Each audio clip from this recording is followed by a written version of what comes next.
안녕하십니까. 매일 아침 조간신문의 주요 기사를 딱딱 풀어서 해석해 드리는 조간딱풀 2월 19일 월요일에 인사드립니다.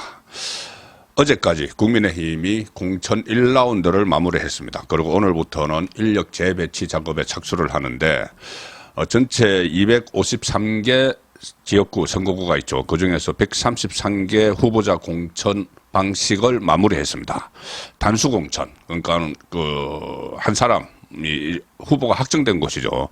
86곳, 그리고 우선 공천, 여기도 사실상 후보가 확정된 곳인데 여기가 3곳이 있고 경선에 붙이는 곳이 44곳, 나머지는 지금부터 인력을 재배치해서 현역 의원들을 컷오프 하거나 아니면 추가로 경선에 붙이는 그런 발표들이 있는데, 우선 확 눈에 띄는 것이 이 과정에서 국민의힘 지지율이 이 민주당을 지금 압도하기 시작을 했다는 겁니다.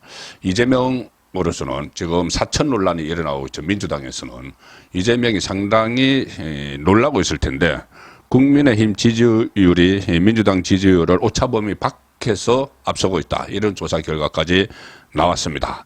그리고 이 공천 과정에서 주목을 받았던 것이 영남권 공천은 어떻게 할 것인가, 그 문제였죠.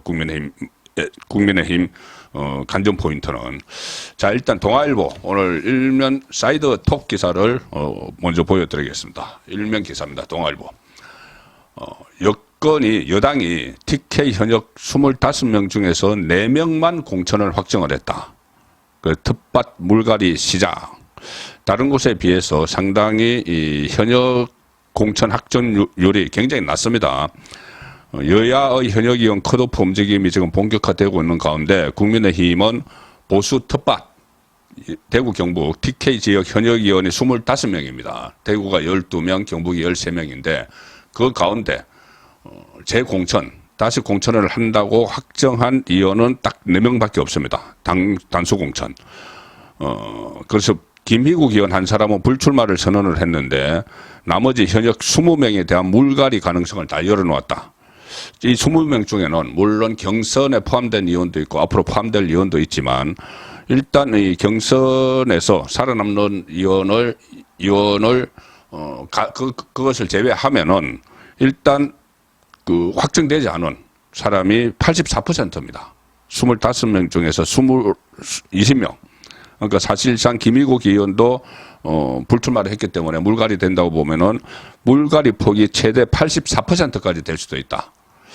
지난 2020년에 아마 그 TK의 물갈이 폭이 한 60% 남짓됐을 텐데 그것보다도 더 높을 수가 있다, 이런 전망이 지금 나오고 있습니다. 대구 현역 의원 12명 가운데 지금 그 공천이 확정된 사람은 윤재욱 원내대표 그리고 추경호 전 경제부총리 2사람입니다. 그리고 나머지 10명 중에서 주호영, 김상훈 이 5명이 이 경선을 치러야 되는 상황이고, 경북에서는 또 현역 의원 중에서 이 김정재, 이미자 이 또 5명이 또 경선을 치르게 됐습니다.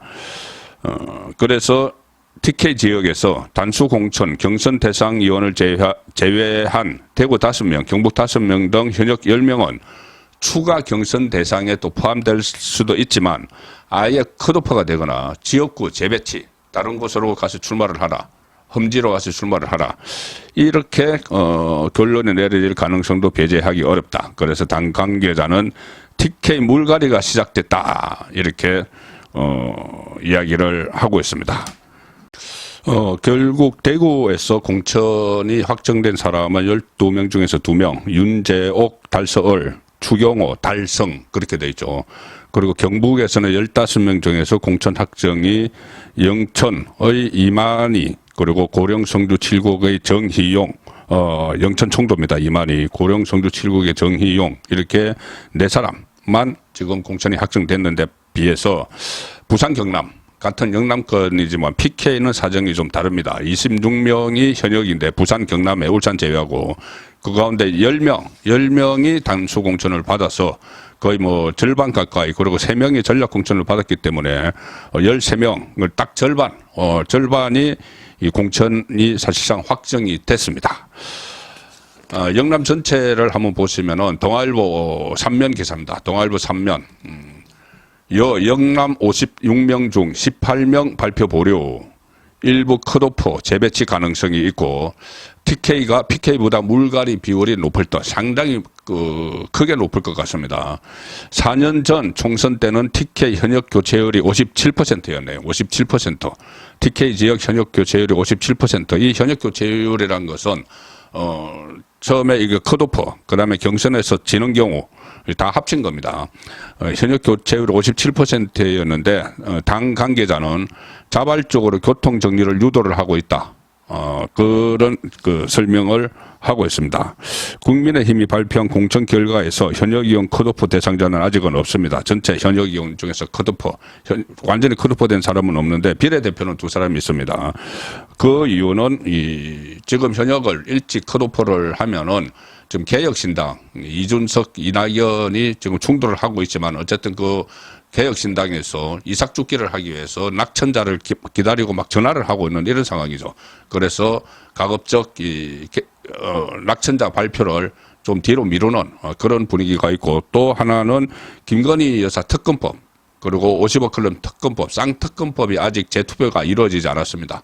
민주당은 이 공천에서 떨어진 국민의힘 소속 의원들이 그 특검법에 가결할 수 있는 분위기가 될 때를 기다리고 있습니다. 그래서 그때 투표를 하려고 하고 있기 때문에 그것도 염두에 두고 가급적 현역 의원 컷오프는 뒤로 미루고 있다. 자, 이런 분석이 나오고 있는 상황인데, 어제까지 발표된 단수 공천, 경선 후보 이 명단에는 지금 없는 사람들 중에서 잘 알려진 사람들도 아직 결정이 안 됐습니다. 가령 김기현 전 대표 울산, 그리고 친윤 현역인 건성동 강원 강릉이죠. 이철규 강원 동해 태백 삼척 정선, 박성민 울산 중, 여기도 지금 아직 확정이 안 됐습니다. 이철규 의원은 공천관리위원이고 인재 영입위원장에서 공천 과정에서 핵심 작업을 한다고 알려졌는데 그 본인에 대한 이 공천 여부는 아직 결정을 안 했습니다. 지금 뭐 본인 먼저 할 수는 없는 그런 상황이기도 하죠. 그리고 또 박성민 의원은 뭐 외곽 실세다, 뭐 비선 실세다 이런 소문들이 있는데 여기도 아직은 공천이 확정되지 않은 상황입니다. 자, 이 상황에서 지금 민주당은 초비상에 걸렸습니다. 지지율도 떨어지고 공천 자본도 상당히 나오고 있는데, 자, 중앙일보 오면 기사입니다. 민주당 지지율 하락세, 공천 갈등에 지지층 결집력 약해져. 공천 이재명의 사천 논란이 확산되고 있죠. 그 과정에서 지지층 결집력이 약해지면서 지지율도 떨어지고 있다. 민주당의 4.10 총선 전망에 적색 경고등이 켜졌다. 설 연휴 전후로 주춤하던 당 지지율이 최근 일부 조사에서 완연한 하락세를 보이고 있는데 이대로 가면 참패, 이런 당내 우려도 민주당 안에서 고개를 들고 있습니다. 한국사회여론연구소 KSOI가 CBS 노컷뉴스 의뢰로 어제 발표한 정당 지지도 조사가 있습니다. 거기 보면은 ARS 조사인데 국민의힘은 44.3%, 민주당은 37.2%, 격차가 7.1%포인트로 오차범위 밖에 나갔습니다. 한국갤럽 지난주 금요일 발표됐죠. 그 조사에서도 국민의힘은 37%, 민주당은 31%, 6%포인트 차이가 났는데 특히 2주 전보다 국민의힘은 3%가 올랐고 오히려 민주당은 2주 전보다 4%가 떨어졌다. 자, 이 상황에서 지난 한 달 동안 양당의 공천 속도가 상당히 다릅니다. 국민의힘은 단수 전략 공천, 경선 해서 전부 253개 지역구 가운데 133곳의 3곳의 윤곽이 드러난 반면에 민주당은 윤곽이 드러난 것은 88곳. 그래서 공천 속도도 국민의힘이 빠른데, 자, 중앙일보는 질적인 격차는 더 크다. 질적인 격차는 더 크다. 공천 과정의 질적인 격차. 민주당은 임종석의 공천 여부, 서울 중구 성동 갑이죠. 이거를 놓고 친명 갈등이 고조되고 있고, 이재명 대표가 떡잎이 져야지 새순이 자란다, 이렇게 물갈이 방침을 밝힌 데 이어서 여러 가지 이 측근 공천설로 떠들썩합니다. 윤석열 대통령이 지난 설 연휴를 앞두고 KBS 대담에서 김건희 여사의 파우치백에 사과를 하지 않고 아쉽다 이렇게 했을 때만 해도 민주당은 그것을 호재라고 생각을 했습니다. 사과를 하지 않았기 때문에 자기들이 막 공세를 펼치면은 중도층이 이 국민의힘을 외면을 하고 자기들을 지지를 할 줄 알았죠. 그래서 이틀에 한 번꼴로 관련 논평을 내면서 맹공격을 했지만 당 지지율은 오히려 하락세로 돌아섰다.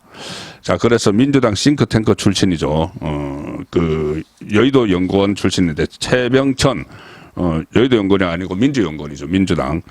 최병천 신경제연구소장은 이렇게 이야기합니다. 국민의힘은 각 지역의 정책이든 뭐라도 내놓는 가랑비 전략을 펴고 있으나 민주당은 명품백 의혹에 기대해서 감나무 아래서 입만 벌리는 무전략으로 일관했다. 이렇게 꼬집었습니다. 그 사이에 민주당 지지율은 떨어진 것이죠. 거기다가 사천 논란, 이재명의 사천 논란이 불거지고 있는데, 자, 동아일보 오늘 사면 기사입니다. 사면 기사 보시면 친명 비공식 회의 두 곳에서 공천을 논의한다. 친문 쪽에서는 밀실 사천이다. 이렇게 반발을 하고 있습니다. 이재명은 당 지도부가 여는 월요회의를 주재를 하고 다른 회의는 김성한 등 실무자 위주로 한다. 관계자는 문재인 정부 그 인사들 거치, 문재인 정부 사람들 공천 줄지 안 줄지 그 거치도 논의를 한다. 그리고 이 친문 지역구의 현역 의원들을 뺀 여론조사도 지금 실시가 되고 있다. 그러니까 친문 현역 국회의원이 있는 지역구에서 어디선가 여론조사를 하는데 현역 의원들을 다 빼고 친문재인 쪽 현역 의원들을 다 빼고 친명 쪽 사람들을 몇 사람을 투입해서 여론조사를 한다는 겁니다. 그러니까 민심을 살피는 거죠. 이 친문들을 다 정리하고 친명 신진들을 투입을 하는데 어떤 사람이 더 여론을 민심을 더 많이 얻을 수 있는지 표를 더 많이 얻을 수 있는지 그 조사를 지금 하고 있다는 겁니다. 그 아마 민주당 지도부에서 하겠죠. 외곽 조직에서 하겠죠. 뭐 경기도 팀에서 한다. 뭐 그런 이야기도 나온 적이 있습니다. 비공개 회의체 2개 중에 이준석 대표는 매주 월요일 열리는 회의에 참석을 합니다. 비공개 회의체입니다. 민주당의 한 관계자는 이렇게 이야기합니다. 이재명 대표 대선 캠프 핵심 멤버들이 정기적으로 모이던 자리가 회의 형식으로 발전한 것이다. 그리고 처음에는 당무 관련 보고를 하거나 뭐 함께 모여서 식사를 하는 차원이었지만 이제 총선이 다가오니까는 그것이 자기들끼리 모여서 공천을 누구는 놓고 누구는 빼고 하는 그 이야기를 하는 사적인 그 자리, 그러니까는 그 사천을 하는 자리로 바뀌었다는 이야기죠. 이 공천 전략, 현황, 후보 재배치를 논의하는 자리로 바뀌었다.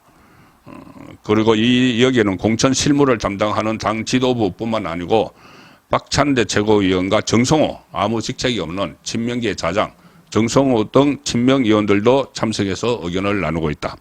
또 다른 비공개 회의 하나는 이재명의 지시로 최근 시작된 실무 담당자 회의. 이 회의에는 이재명이 참석하지 않고 비서실장 천준호, 또 김성한, 인재 영입위 간사 이런 사람들이 모여서 비선에서 공천을 논의를 하고 있다고 합니다. 그 과정에서 지금 지지율이 팍팍 떨어지고 있는 거죠. 자, 또 하나 골치 아픈 곳은 이른바 개혁신당입니다. 자, 조선일보 정치면 기사입니다. 합당 열흘 만에 개혁신당 4분, 이낙연의 선거운동 정권이 있다. 이렇게 그 이낙연 쪽이 주장을 하니까 이준석 쪽에서는 무슨 소리, 합의문상 법적 대표는 이준석이다. 이렇게 자기들끼리 싸우고 있습니다. 합당 열흘 만에. 어제 이낙연 대표 쪽 김종민 최고위원이 기자회견을 열었는데 이준석 대표에게 합의 정신을 지키라 이렇게 공개 비판을 했습니다. 그동안은 이준석이 이낙연에 대해서 막 도발을 해도 그냥 침묵을 하고 있었죠. 또 이준석의 내부 총질이 시작이 됐지만 거기 대응을 하면은 더 이게 깊어지니까 침묵을 했는데 이제 그 참론 그 한계를 넘어섰다 그렇게 볼 수가 있습니다. 그래서 이낙연 쪽도 반박을 하기 시작했기 때문에 이 개혁자가 붙은 이 신당이 이번 주를 넘길지 그것도 좀 관전 포인트가 되고 있습니다. 마지막 소개해드릴 기사는 조선일보 정치면 김성태 국민의힘 컷오프 받아들인 김성태 의원 인터뷰 기사입니다. 자, 제목은 내가 죽어야 당이 산다니 수용했다. 약자 대변할 후보가 오면 오히려 돕겠다. 본인의 지역구였던 강서 거기서 지역구 후보가 오면 돕겠다. 그 한동훈 위원장이 드루킹 단식에 대해서 민주주의 훼손을 막았다고 평가를 했는데 그 발언이 내 마음에 꽂히더라.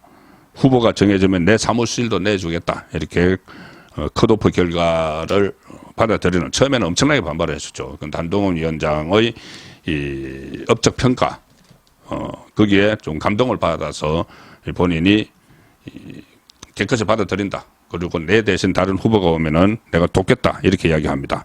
그 일부에서는 지금 여론조사에서, 그 강서에서 여론조사에서 좀 앞서 보였었기 때문에 무소속 출마도 이야기가 됐고, 아니면은 좀 전에 말씀드린 개혁신당에서도 그 공천을 받아서 출마할 수도 있다, 이런 이야기가 나오는데, 그 부분에 대해서는 이렇게 이야기합니다. 김성태 전 원내대표.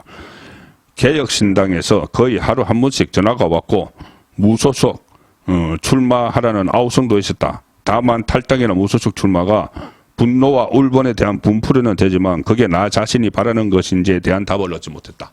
그래서 출마하지 않는다는 이야기입니다. 2월 19일 보내드린 조간 딱풀이었습니다.